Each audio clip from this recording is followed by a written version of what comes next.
You're listening to the 3-Point Conversion.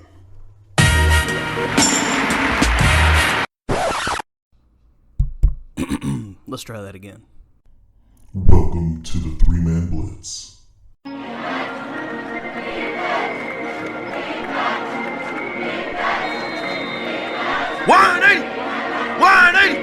What is it?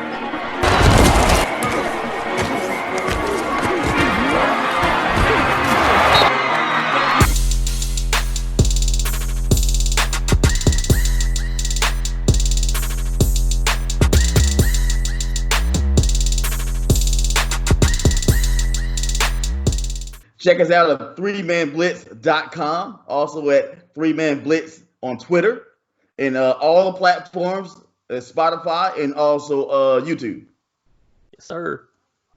Since we are now officially named, thanks to our Twitter poll. You guys voted, and it's our name. And that was probably the one we were going to choose anyway. So thanks for just backing us up, I guess. Appreciate all the input. Appreciate it. We got a lot of feedback on that. And we're going to go ahead and take our inaugural alcoholic sip here. I'm still out of liquor, so I'm going to chug a beer. Oh, Queasy got this one's for you guys. Pour his out of his Crown bottle. Woo. He's always got to pour. We got to wait on Queasy to pour. I got my quarantine lacquer. Liquor, dude. My quarantine lacquer. All right, guys. This one's for our viewers. Thanks, guys. Appreciate you. Cheers.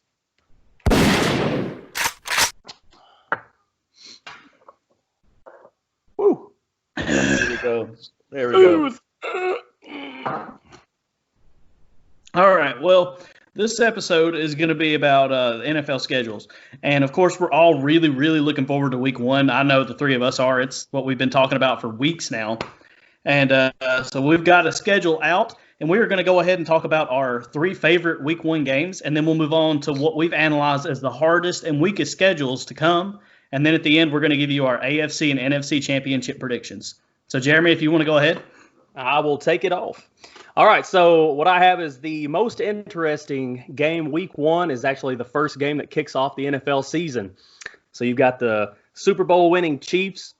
They've got the Houston Texans coming into Arrowhead to play them. So, like I said, it's the first game that kicks them off. It's on Thursday, September 10th. So, for one, it's interesting because it's the first game. Everybody's going to be watching it. It's the only game on Thursday. It's got the Chiefs. They're just coming off their Super Bowl. So that's one thing I've got. And I'm wanting to see, of course, the Chiefs are extremely talented, but everybody usually suffers from a Super Bowl hangover. That is a real thing. Some teams can kind of defy the odds over the years. The 90s Bills come to mind. The Patriots, of course, have done it several times. But the Chiefs haven't won a Super Bowl before that for like 60 years or something. 50 years. 50 years. Sorry, I put an extra 10 on there, but it felt like 60. So anyway, I want to see if they are in form. This Corona bull crap that we got us on quarantine. Got to see if they're going to be up to par. I know that they've not been able to work out and do all their stuff, but nobody has. And I'm really interested to see if the Texans are up to form, maybe more so than the Chiefs, because the Texans, of course, they were a part of that trade in the offseason where they sent away DeAndre Hopkins, which was garbage. I think everybody except for the Texans liked that trade. I don't know why they liked it so much. They did get other receivers in to kind of soften that. And, of course, Deshaun Watson's a fantastic quarterback. But even last year, they made it to the playoffs, and I think me and Andrew were watching a game, and we're exclaiming upon how he's an amazing quarterback, but he has no help on the line. Mm-hmm. And I didn't really see too many offseason moves to help that, so I really want to see what we're going to look at. Are we going to look at a team that's just remarkably improved, that's going to make a deep run somehow, or are they a team that's going to look the same or maybe a little worse? So we got that. And then another thing I want to look at is with the Chiefs, I want to see if their first-round pick, controversial to some, is if Clyde Edwards-Helaire actually gets the rock, if he totes the rock at all. And if he does, what's the percentage that he's sharing it with Damian Williams or one of the other running backs? So that's just a few of the key points, but I think it's by far the most interesting game in week one and one I'll definitely be watching. So that's all I've got. You guys want to key in? Definitely a very good game, very impactful game. I will say on the Texans side that the Texans, of course, are going to say it was a great trade or a good trade for themselves because they would be, I guess, crazy to say otherwise, but almost common sense tell you that was a horrible trade. Hopkins is a future Hall of Famer, I think, of course. They did change their running back, but they've always had a horrible running back core and a horrible offensive line. So will it change? They have a decent coach. I give him a little bit of respect as a coach, but as a GM, he's pretty horrible from what I've seen so far. Yeah, he's trash. Yeah. Yeah, so Watson is an outstanding quarterback. Maybe he will overcome this somehow. But I think he will be impacted by the moves they made in the offseason. And something Jeremy pointed out before we actually started at the show, we were kind of talking over some talking points and stuff, and he made the point that, while the Texans may have gotten rid of an A-list player, they acquired a few B-listers. So maybe this is going to help Watson out some as far as being able to get rid of the ball whenever he's extending these plays out of the pocket and doing everything he has to do. And I believe they did make a slight improvement at running back. I'm not saying that I'm expecting, a 1,200-yard season out of him or anything, but DJ's got hands. He can catch.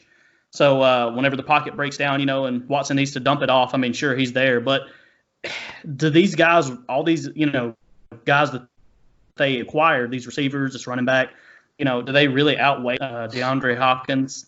I don't think so. But Bill O'Brien's definitely going to have something to prove in this first game in week one if he decides he wants to keep his job.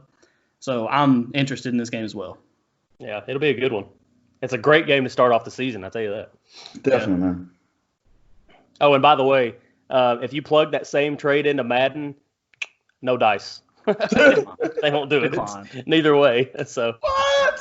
No way. All right, so who's up next? That got would Queasy. be my most impactful game on week one is the Tampa Bay Buccaneers at my hated rival, the New Orleans Saints. I think it will be a definitely great game, high-powered game. This will be, of course, the introduction of Brady to see how he does with his new squad. And I think it will be very impactful, even though it's a week one game.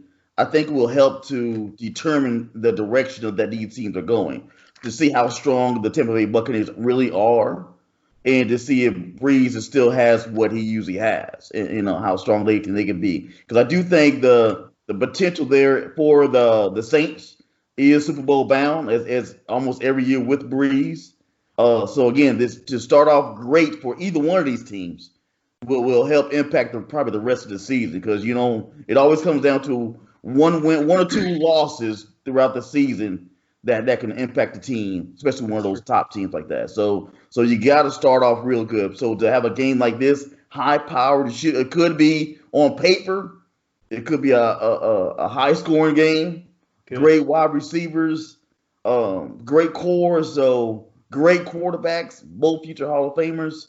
So we will definitely see. But again, it is in the Saints Dome, a rocking place. They are almost undefeatable in their dome. But so it will be a very big game for Brady and also a big game for fans. And I think we will definitely impact the future later on during the playoffs. Agreed. These are two playoff-bound teams, definitely. And I can't wait to see what Brady does with this new team. I know they've made acquisitions around him, talking about Gronkowski, and then they drafted Keyshawn Vaughn from Vanderbilt, who was really the only player from Vanderbilt to get drafted, if that says anything at all. And their defense is looking improved. And the Saints are just the Saints. What can you say about them? Those guys are always a powerhouse. They're always a force to be reckoned with. So I'm really looking forward to this game as well, Queasy. Definitely. Both of them have respectable defenses, too. I never mentioned that, and I don't think it get talked about much, but both of them have really respectable defenses also, too. So it's a well-rounded game, offense and defense, a well-rounded game. Yeah, no doubt. And I think it's like probably one of the biggest intriguing things that anybody wants to see is how Tom Brady does. Like you'd pointed on, is he's with the new team, with the new Bucks, and they're obviously going for it this year, and they brought in some pieces. And looking at Keyshawn Vaughn, like you had said, I think he'll take over Ronald Jones, and of course they still have Mike Edwards and Chris Godwin. I want to see how they do in a more efficient style offense versus, having to chuck it up, several times, 30 to 40 plus times a game with Winston. And like you said, I mean, you got Drew Brees and Tom Brady. They're definitely two Hall of Famers going at it. There's a lot of intrigue, and I know I'll be watching this game for sure. Yeah. Yes, sir. For sure. Don't leave out Michael Thomas, best receiver in the league, baby. That's your boy right there, Michael Thomas. You know it. Yeah. Not the best. Not the best. Not the best. Hey. Michael Thomas has more tackles as a receiver than he does drops. Okay. All right, y'all. Save it for later. Julio, Michael Thomas. We'll deal with this later. Yes. I'm gonna move on. Julio. I'm sorry. That was later. It may not be the most impactful game in Week 1, but for me, it's going to be definitely one of the most interesting. You've got the Chargers at the Bengals on Sunday at 4:05 p.m. And the Bengals, you're bringing back A.J. Green. You've got a new quarterback in Joe Burrow. I'm looking to see what Joe Mixon can do this year with a new improved offensive line, hopefully. The Bengals are just really interesting to me this season. I'm not saying they're going to be the best team in the NFL or anything like that. I'm not praising them or anything, but I'm really just interested to see where they decide to go in year 2 with their new head coach, with this new rookie quarterback. And when it comes to the Chargers, what are they going to do with their run game without Melvin Gordon? Is Austin Eckler going to take over? I mean, what's going to be going on with their rookie quarterback? What's his name? Justin Herbert. Yeah, is he going to be starting? Going to be Tyrod Taylor? Who knows? You got bets odds out in Vegas right now.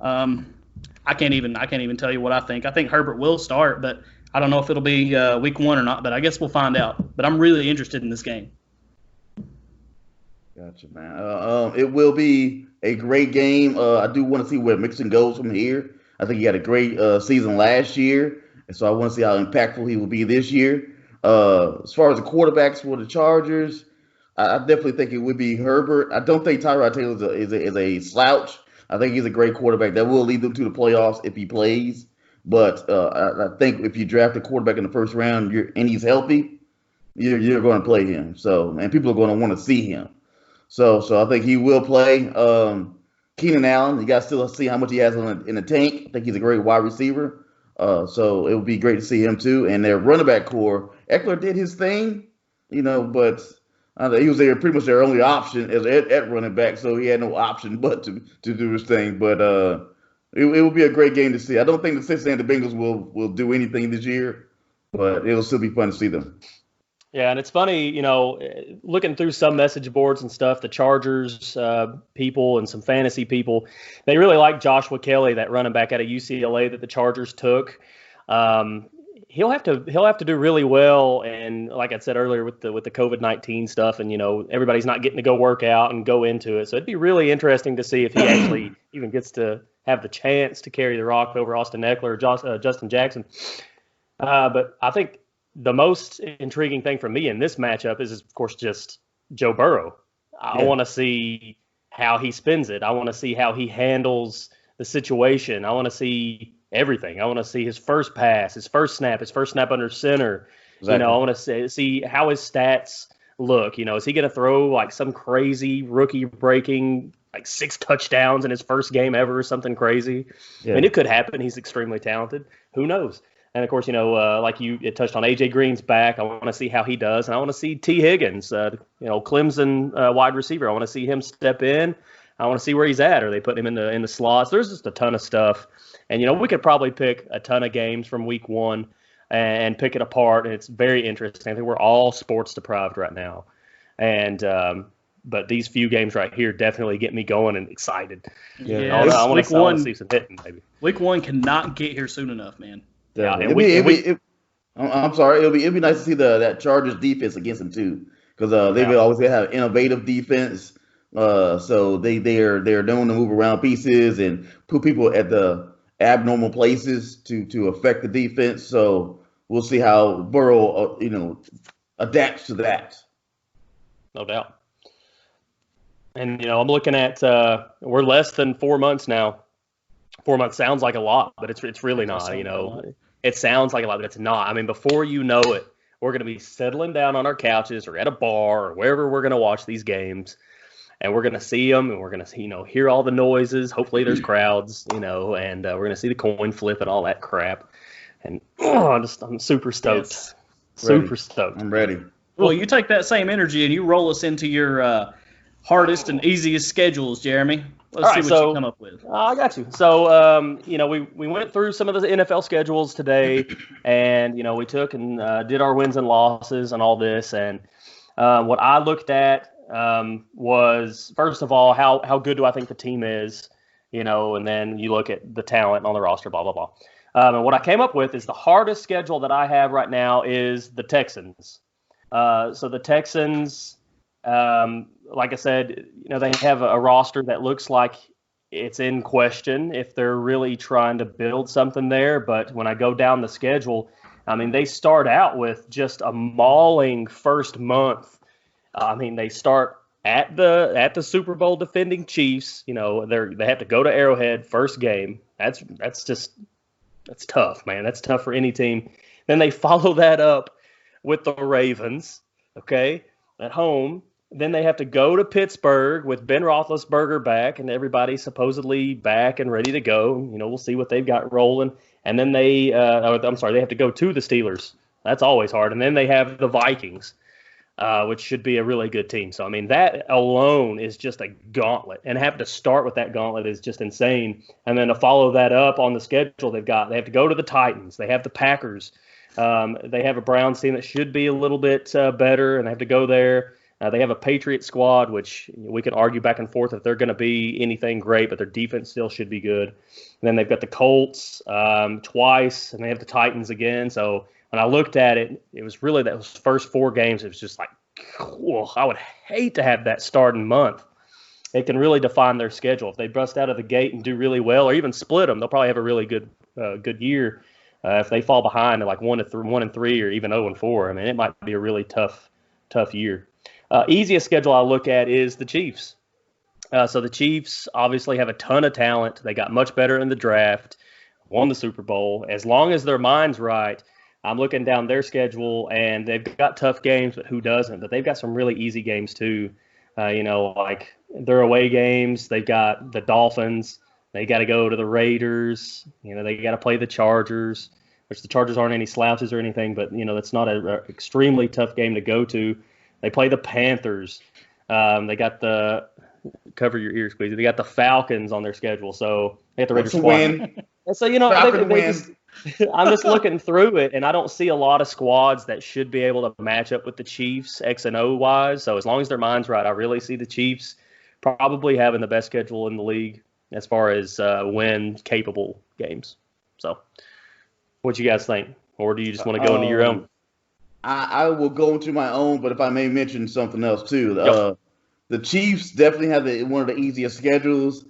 They've dominated their division for at least the past 5 years. When I'm saying dominated, I don't know the exact record, but something like 25 out of 29 games in the past 5 years. They've just completely dominated that division. So that should make their schedule automatically a lot easier. I do see the Buccaneers. They're a little bit easier. They start off pretty hard. They do have some tough games, again, depending on what the Saints and hopefully the Falcons will step up this year. But other than that, they're in a division that they can easily win. So they can easily be put down as one of the easier schedules also, too. I also have the Dolphins down as one of the harder schedules, again, because they have a lot of things in there ahead of them, even though they think the Patriots might be softer, but the Bills will be stepping up. And so there's no exact time when Tua may arrive, whether you're going to hold him out this whole year or bring him back next year. Are you just going to play this year just play for next year, if that makes sense? Just to get a losing record again and hopefully get another high draft pick for next year. How are they gonna work this schedule for themselves? Yeah, I got you. Yeah, rolling off of that, Queasy, just to reiterate, like I'm totally with you. I think the Dolphins have a tough schedule, especially if you look at it talent you have on the roster, versus your opponent. And I don't have the Dolphins doing very good this year. I think they're a good team with what talent they have for the future, but that future is not immediate, especially with not being able to be with your team and run through the routes and do all these things. So, they've got a mauling schedule. I mean, they've got the Bills twice, got the 49ers, got the Rams, a new vamped Cardinals. They got the Patriots still, and like I said, their defense should be good. So I'm with you. I don't think they've got a tough schedule. I think I've chalked the Dolphins down for a 4-12 season. I've got them 4-12 too. That's funny. That many wins?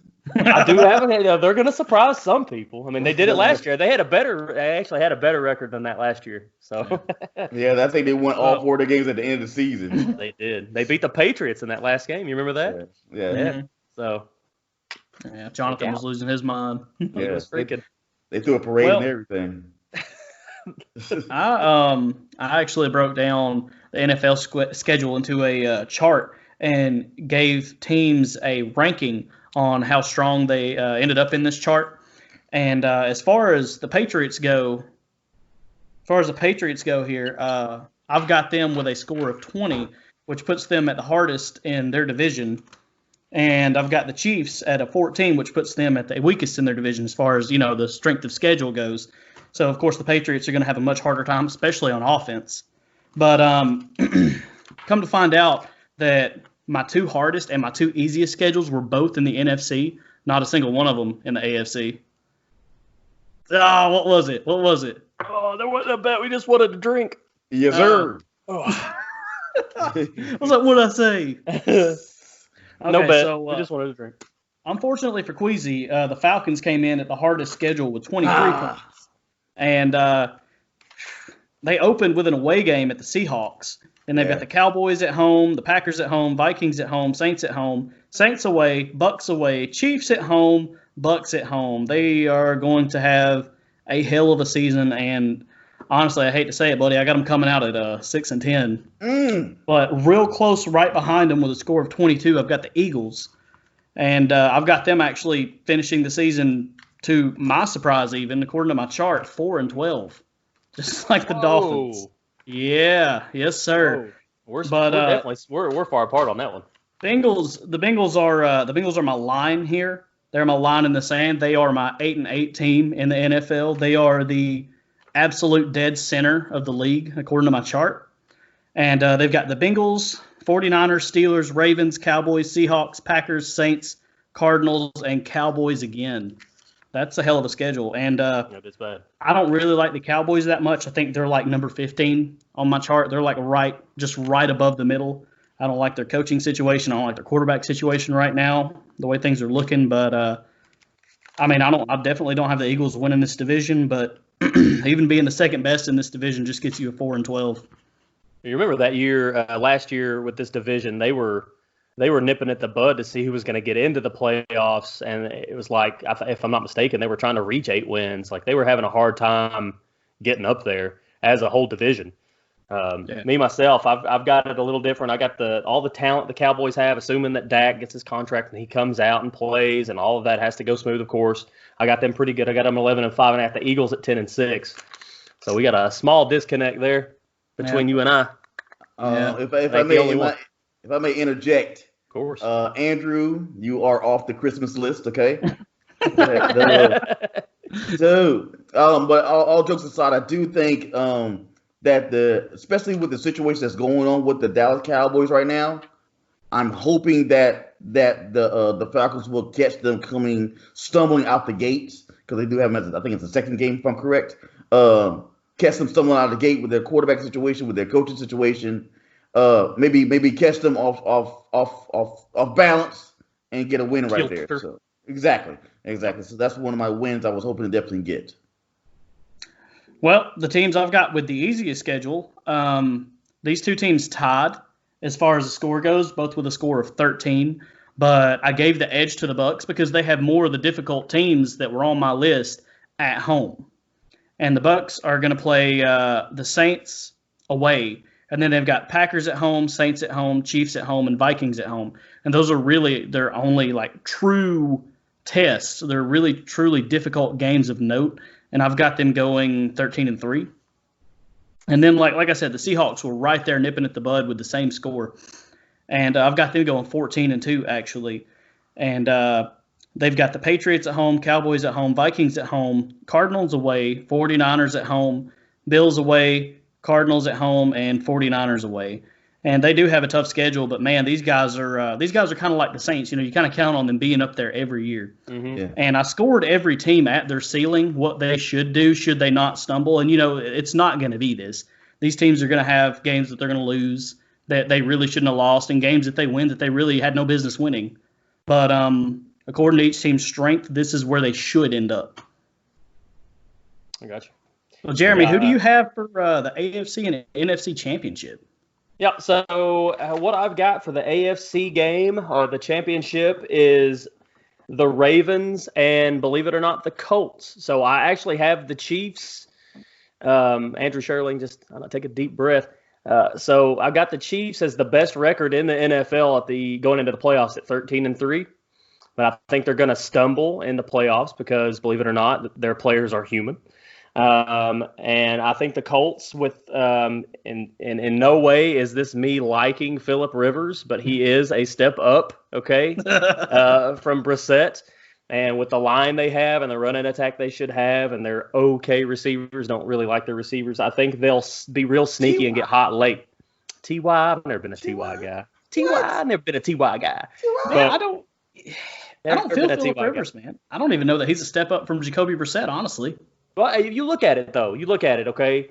What was the issue in San Diego last year with Phillip Rivers? Dude was getting fucking smacked around. Well, when you hold on to the ball for 30 minutes, come on. Mike Williams. He was. It'll be definitely a difference, man. But, we'll see. I mean, we'll see. Time will tell. I could be way off. And honestly, what I feel like is going to happen is probably going to be the Ravens and the Chiefs, right? Ravens and the Chiefs. The Ravens were terrific last year. I think they had the best record in the NFL going into the playoffs. The Chiefs were right behind them. Chiefs won the Super Bowl. I think they're both really talented, and they got much better in the draft. If everything happens the way it should, they should be going up against the AFC Championship game. I just tried to put a little bit of controversy in there and put the Colts in. I think they're a sneaky team. I think they can make it. As far as the NFC goes, I'm a big believer in the Seahawks. I think even last year they made some noise. I think they have enough talent on the roster to get it done, and I like their schedule. And then I've got them playing against the Saints. So another one, queasy earmuff. I got the Saints doing pretty good this year, and I may have played a little bit with my heart with this one because I really want to see the Saints make it because they've really gotten screwed. Almost 2 years in a row. Yeah. So and I really like Breeze. I'm a Tennessee guy, so I love Kamara. I'm a closet Saints fan, I guess, and I just want to see that happen. I think those would be really good matchups. So what y'all think? Just to say what I think is great, but what I'm getting is I'm gonna say my teams also. Okay. Because I'm picking with the AFC, the Chiefs, and the Pittsburgh Steelers.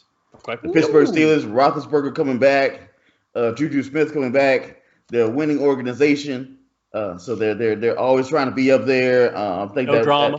Exactly. So they're great coach, so they're winning the approval point. But again, the Chiefs and the Steelers out of that, and the NFC, I ain't going to pick the with you, the Seahawks. But I may again, what I'm gonna say with the asterisk, the Falcons, if they can be back to their winning ways, because they have all the weapons that they can have on offense and building a stronger defense, that they can be in the Super Bowl. So I'm going to pick them also, but reality says it's probably going to be the Saints with a strong team, with a winning organization. Exactly. Drew Brees is a known winner. Even though they're my rival, I would be very happy to see him in the Super Bowl. Now, I will say, Queasy, to just kind of back you up with the Falcons, I think that they have the roster. I mean, they're only a few years removed, and they still have a lot of that talent. And also, let's not forget that they have added wild card games, if I'm not mistaken, and Todd Gurley. And then they add a wild card game. Is that going to affect this year? It's next season. So it's next season. Even so, they don't have to be world burners. They can come on late, probably 8-8, 9-7, and sneak in. And you only have to. Most of the time, you see that it's those those teams that get hot late that make the noise in the playoffs. You know what I mean? Like the Titans. Yeah. Right, like the Titans, exactly. And the funny thing is, with this, with both of those teams, a lot of this depends on how Tom Brady does. True. Within a division, if he's so hot, that could knock either the Saints or the Falcons out. So it a lot depends on with what goes down there, which is a big unknown. It does. And that may be one of the most interesting storylines. Not to get too far off track, is the Buccaneers. I know we touched on it already, but like, there's so much unknown because it's so much new stuff. Is Brady going to be just as good as he was with the Patriots? Exactly. In a different system? Gronk's coming back after a year, which he wasn't great his last year. So all the receivers, yada, yada. So anyway, I'm with you. I hope the Falcons do well this year. Me too. Yeah, well, I've got the Buccaneers actually edging out the Saints for their division because their schedule appears so easy to me. Hold on. I'm sorry. That would put the Falcons like third. No. They're 1+1. They're like the extra first. They're like super first, Squeezy. They're super first. I couldn't even list them. They're so super. Hey, go ahead, man. I'm sorry, man. Go ahead, man. But I don't have the Buccaneers being like the best team in the NFL or anything, so I don't have them making it to the NFC Championship. But I'm with you guys on the Seahawks. I love the Seahawks. I definitely think this is their year to make the NFC Championship, and I think they're going to be facing the Packers out of the NFC North. And just because it's worth mentioning, not saying they're going to be that good either, because like I said, I don't like their situation. But NFC East, I'm giving it to the Cowboys. Meh. AFC North, I got the Ravens. AFC South, I've got the Texans edging out the Titans. And I have both the teams here with a 10-win season, but I think that the Titans' running attack is really all it's going to take to really get them stopped. You stop that. You stop Derrick Henry if you can, if you dare stand in front of this train of a man, and you can really slow the Titans down. But I've got the Texans edging them out with the AFC South. I've got the Bills taking the AFC East. I don't think the Patriots' offense is up to par. I think the Bills made some improvements with Stephon Diggs. Look out for the Bills. Take it. Yeah. They're a sleeper for sure, if you can even still call them that. People still sleep on them. I don't know why. They're great. They're really good. Good. Exactly. But AFC Championship game is going to be the Chiefs who take the West and the Ravens who take the North, which, I mean, I just couldn't find any other way to cut this. That's just what it's going to be. I mean, I don't think the Ravens are going to make the same mistake they made this last season. When it comes to the postseason. The Ravens definitely got to make some improvements. Lamar Jackson still got to continue to improve every year to prove himself. And I think he's a athletic phenom, but he has to continue to improve on his team. Also, the coaching system has to continue to improve. But I'm saying that because we've seen Cam Newton with the Carolina Panthers, which was a phenom back then and so dominating force. But to me, the Panthers never built a team around him to help him even grow even more. So because they got so comfortable with just him. Mm-hmm. And I think the Ravens can get into that same mold of like, oh, well, he's just so good. We don't need to add any other offensive weapons or any other such and such or show him anymore. Just let him run. But again, if you add these pieces to him, I think I spoke to Jeremy about this before. If you add some other pieces to him it would just make him explode even more. So you hear that, Bill O'Brien? Take note. Queasy knows what to do. I'm just saying. You're not wrong. It's almost like the Packers situation with Aaron Rodgers, right? Exactly. Like he has no weapons. Like Lamar Jackson, he did if you go back and watch, he did a lot of that by himself, and he made that receiving core look way better than what they really are. And you look at what they've got. They got Marquise Brown, Willie Snead, and Miles Boykin. I mean, come on. Get that man a receiver. Hollywood Brown is a dude. He was injured on and off hardcore all season last season. Watch out for him. He's a sleeper for sure. But they don't have that wealth of riches that some of these other teams do at receiver or now they do at running back. Mark Ingram's a little long in the tooth, as they would say, elder people would say. So, but they got J.K. Dobbins, and I'm a big J.K. Dobbins guy. I don't like Ohio State, but you respect due. He is great, and I'm interested to see how many touches he gets this year, because I think it'll over the season be a lot more. But Lamar Jackson, if you remember in that game in the playoffs against the Titans, they really rattled him. And they couldn't do anything offensively because they had such a good game plan to stop Lamar Jackson. So they had nothing to fall back on. So hopefully they have a running attack or they can come up with a little something different. So when they finally come into some adversity where, Lamar Jackson becomes slightly more human, and they're stopping him, that they can still find a way to put up points because their defense is good. I mean, and they stacked their defense again. So to your point, Andrew, and kind of like I pointed earlier, is more than likely that's what it's going to be, right? It's going to be the Ravens and the Chiefs because they're so good. Yeah. I mean, they're so good. If I was to put a pedestal as like the top team, the top two teams in the league, and then another tier and another tier, it's going to be those two teams. And it kind of sucks because more than likely they've got the talent to where they could play each other in the Super Bowl. Unfortunately, they're both in the AFC. Can't happen. It's never going to happen. Exactly. One of the things that the Chiefs are doing right now is taking advantage of the Mahomes on a rookie contract. So they have Kelsey at a higher contract. They have I think Hill at a higher contract. So they're trying to win their championships right now, as they know they can, in stacking up these great assets for him. Yeah. But again, the Ravens, they have Lamar on a rookie contract, but you got to get these guys in there. You've got to pay more for a veteran dude who can do well, whoever it may be. But you got to make those moves now while you got that guy and score some points. Now, I will say real quick that you got to pay these guys, especially Mahomes. Got to pay him. Got to pay Jackson. Yeah. But by the time you pay Mahomes, though, it could be close to the time to get rid of Hill or get rid of Kelsey or make a move, make another move, whatever it may be. In other words, let's cross that bridge when it comes. But right now, let's win the championships now, for sure. Exactly. Yeah. Man. Well, thank you guys for tuning in to this inaugural episode of the 3-Man Blitz. And I guess we got to change our go for 3. Maybe Blitz 3. You guys like that? Oh, I like that, yeah. Blitz 3. Blitz 3. We coming for you. We coming. Blitz 3. Make sure to follow the 3-Point Conversion host on Twitter. Blue at RastaLion1131. Jeremy at CheckerboardJ. Andrew at Jedi Quarterback. Hey guys, be sure to check us out next time with our fantasy football quarterback rankings. You definitely want to check it out. Definitely. Yes, sir. Time to dive into the fantasy rankings. Andy Dalton.